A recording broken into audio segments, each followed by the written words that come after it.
America president Joe Biden presidential race నుండి తప్పుకున్న తర్వాత మొట్టమొదటిసారి దేశ ప్రజలను ఉద్దేశించి బుధవారం రాత్రి ప్రసంగించారు. రేసు నుండి తాను ఎందుకు తప్పుకోవాల్సి వచ్చిందో దేశ ప్రజలకు వివరించారు బైడెన్. దేశాన్ని పార్టీని ఐక్యంగా ఉంచేందుకు గాను కొత్త తరానికి బాధ్యతలు అప్పగించేందుకు తాను పోటీ నుండి తప్పుకున్నానని ఓవెల్ ఆఫీసు నుండి దేశ ప్రజలకు వివరించారు ఆయన. వైస్ ప్రెసిడెంట్ కమలా హారిస్ రిపబ్లికన్ పార్టీ అభ్యర్థి డొనాల్డ్ ట్రంప్కు గట్టి పోటీ ఇస్తారనే నమ్మకాన్ని బైడెన్ వ్యక్తం చేశారు. బైడెన్ తన ప్రసంగంలో చేసిన కామెంట్స్ గురించి మరింత సమాచారం చూద్దాం.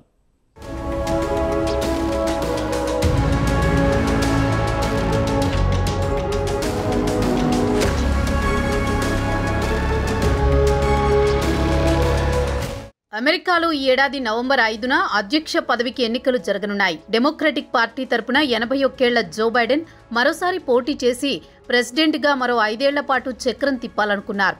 అయితే ఆయనకు ఆరోగ్యం సహకరించడం లేదు. ఇప్పటికే ప్రపంచ దేశాల ముందు అమెరికా పరువు తీశారు. వృద్ధాప్యం వల్ల మతిమరుపుతో ఒకటి చెప్పబోయి మరొకటి చెబుతున్నారు.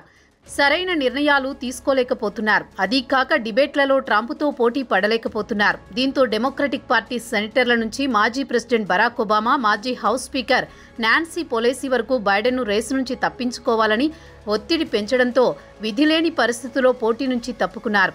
అటు తర్వాత దేశ ప్రజలను ఉద్దేశించి